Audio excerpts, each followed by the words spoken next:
to assault this guy to where a normal person wouldn't, just because he doesn't have that mental barrier that says you can't go around assaulting people who you don't. But yeah, I mean, That's the cool. way the people in that movie, treated the Joker, they treated Joaquin Phoenix.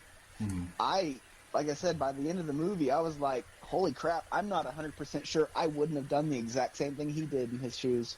Yeah, I see. I've seen movies like that. Honestly, can't think of any off the top of my head, but I've had that feeling with movies before, where I've just questioned everything that I know almost, But moving on, because I'm worried my wife is gonna hate me for taking forever, and I'm having fun in this conversation. So we are going to be doing a part 2 as soon as I can get some time for it. Excellent. I want to know. Which I'm definitely looking. Oh yeah, it'll be fun. Maybe we can get another guest on. We'll figure it out. It's the holidays, man. Christmas is crazy. Yeah. I used to love it, but now that I have kids, I'm kind of grinchy. Well, you spent all that time setting us up and getting us where we could actually do this, to where in the next time we can jump right into it. We don't got to spend an hour and a half figuring out how the system. Oh yeah, yeah. I thought that this was going to be easy, but it's been the hardest thing I've ever devoted myself to, honestly, and I love it, man. And I love that you got to be my first guest. That's awesome. But I want to know, what's your favorite Zelda? Ooh. I remember Ocarina of Time is one that we played a lot. I'm going to have so many people mad at me about in the comments when you do post all this. My absolute favorite Legend of Zelda game is Twilight Princess. Dude, I wholeheartedly agree. I'm torn between that and Majora's Mask just because they're so dark, but Twilight Princess is amazing. Yeah. Majora's Mask is a very close second. And I get it. A lot of people don't like Twilight Princess because it's basically just Ocarina of Time with more meat added. But that's what Ocarina of Time needed, in my opinion. It needed more filler. And Twilight Princess did that. And I love Twilight Princess. I still play it off and on to this day on my old GameCube I've got sitting. That's awesome, man.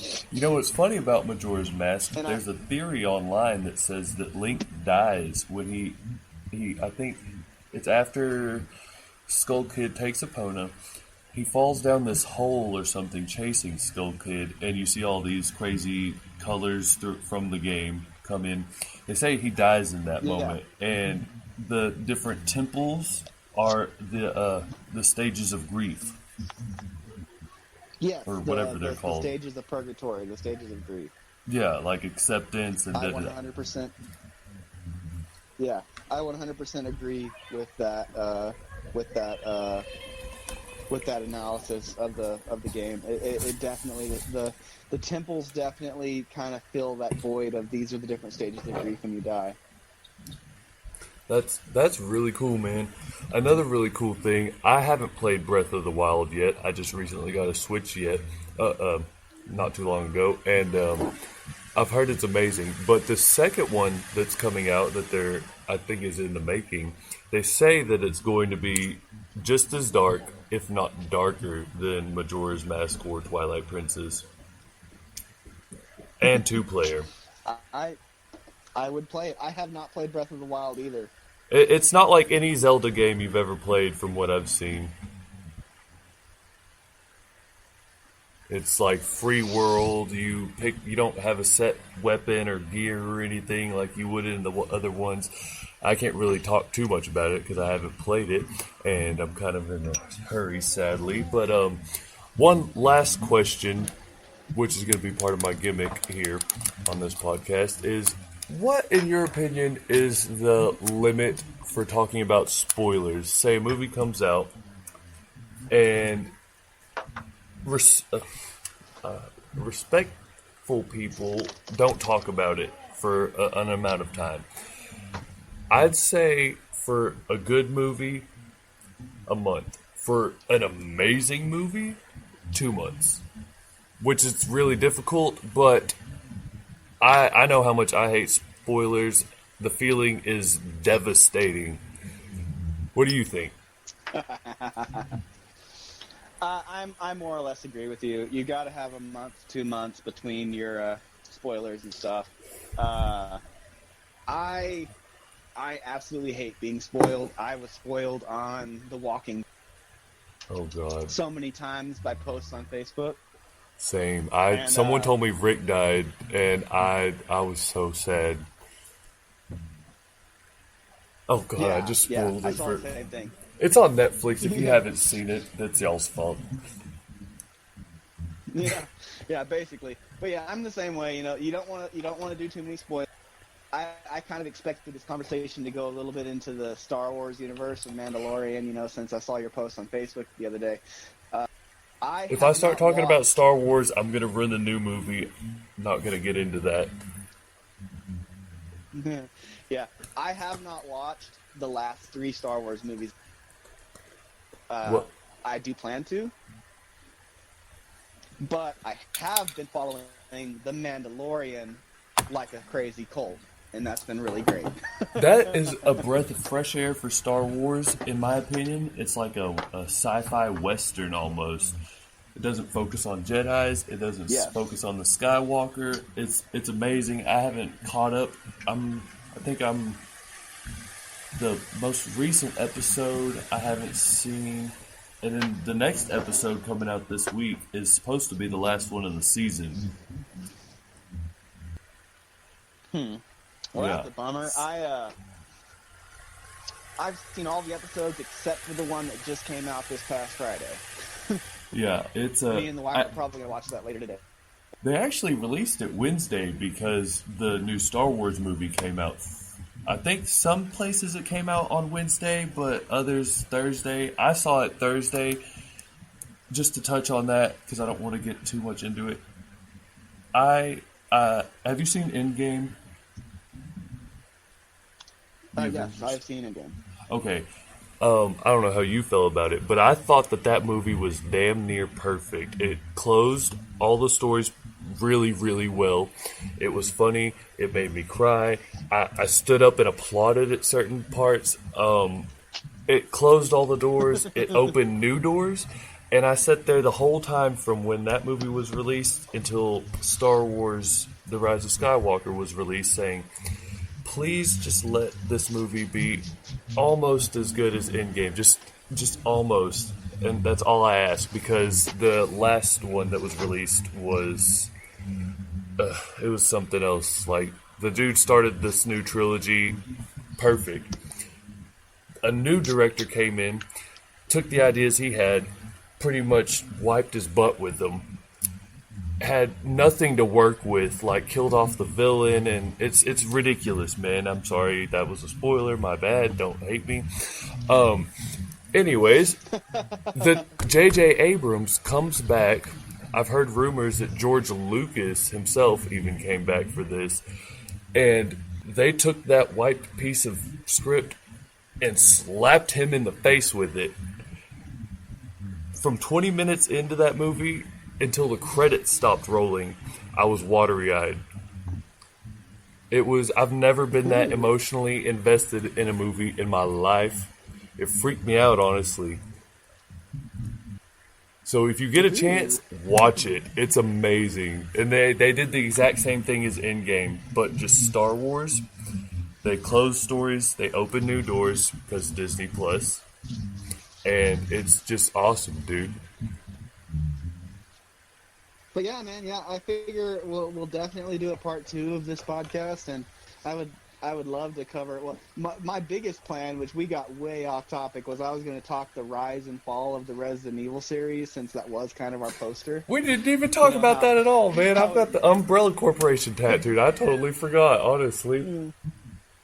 I remember, look, I have a funny story about that. You got me into Resident Evil. Like, I remember you showing me the first live-action Resident Evil movie, and I was scared to walk to the bathroom in your house while watching it. But whenever I lived in Lubbock, I was living with 2 people going to tech. I got myself a GameCube, got the Resident Evil remake, and there's, at the very beginning, a part where you walk down this hallway, and on the right there's a window. Well, there's a thunderstorm going on. You probably remember this because it's kind of iconic. You walk past this window and everything's okay. It's creepy, whatever. You go do whatever you got to do, and then you have to go back down this hallway. And I forgot that I think it's a zombie dog jumps through the window. Yes, I And know the exact hallway you're talking about, and I know the exact way to work around it where you never have to fight that zombie. well, when that And happened, it's actually two. he popped out that window. I threw my controller through the wall, turned the TV off, turned every light in the house on, went outside and smoked 3 cigarettes and drank probably 5 beers. Yeah, I know exactly the hallway you're talking about, and I know exactly the way to get around it, and the fact there's actually 2 zombie dogs and not one that jumped through that window. Oh, They okay. jumped through 2 different windows. Well, we'll Yeah. touch on Yeah, Resident Evil next time. I hear kids trying to get in here right now, sadly. But I guess they're excited about Resident Evil as well. Yeah, I have Resident Evil 0, 1, 2, 4, 5, and 6 on my Xbox. I'm waiting on the remake for the 3rd game to come out. I've got the Resident Evil 2 remake. So I've got 0, 1, 2, 4, 5, and 6 on my Xbox right now, and I'm waiting on the Resident Evil 3 remake to come out so I can That's put awesome. it between 2 and 4. And then I'm gonna play through the whole series from 0 to 6 in like not one setting, but in one, time frame. That's all I'm gonna play is from 0 to 6, just back to back. Because my wife wants to see the story and how it works out, and she wants to watch. And then obviously at 5 she can join me, and we'll play through 5 and 6 together. But yes, it's going to be great. I'm so glad they did what they did with the gameplay on that because I always thought like 0, 1, 2, 3, amazing stories, great games. Navigating through those games was a bitch. And I don't know why I could never get the controls quite right, but when they came out with 4, it was a lot easier, and they started. I feel like they kept that just to make it easier for people, more fans or whatever. I'm not quite sure, but Have you played the RE2 remake yet? I haven't. I've heard good things though. Isn't that the Play first it, game play Leon it. was in? Yes, it's the first game. It's the first game Leon was in, and they took it and they took away that whole fixed camera angle where it was so hard to navigate and put the camera behind your character's shoulder like in Resident Evil. Oh, okay, yeah, that's cool, man. It is. So It's an amazing game, and they're gonna do the same thing with the Resident Evil 3 remake, and it's gonna be amazing. well, that's awesome, man. And another thing about Resident Evil, I don't remember the games because I remember watching you play them because I wasn't good at them, but I feel like the movies really had nothing to do with like the games. Like, are the stories even close at all? Or No, they're not. It's just a bunch of the same characters. The story is completely different. Are the zombies? I know after 4 they were kind of. It's always been kind of like scientifically whatever, but it seemed like it was more of an actual disease in 4 or a parasite. But in I don't even know how to explain it. It's just there's not really anything to base it off of since the undead isn't really a thing. Okay, so in Resident Evil 0, 1, 2, and 3, it's a virus that infects. In Resident Evil 4, it's a parasite that mind controls people. In Resident Evil 5, the company who created the virus in the first 3 games takes the virus and infects the parasite with the virus where they can mind control the zombies. And then that's how it is in 5 and 6. Well, if that's not confusing, then I don't know what the hell to tell y'all, but don't you love stuff like that? Yeah, it's very, very confusing. And I honestly love the movies. I think there's 8, 7 maybe. They go way left, but they're really, really cool. Yeah, the movies are pretty good, but if you like the movies, you're gonna love the games. Like I said, as a matter of fact, we're doing this whole podcast thing. If you want to get the games on your Xbox, we can Twitch them together. Like you can have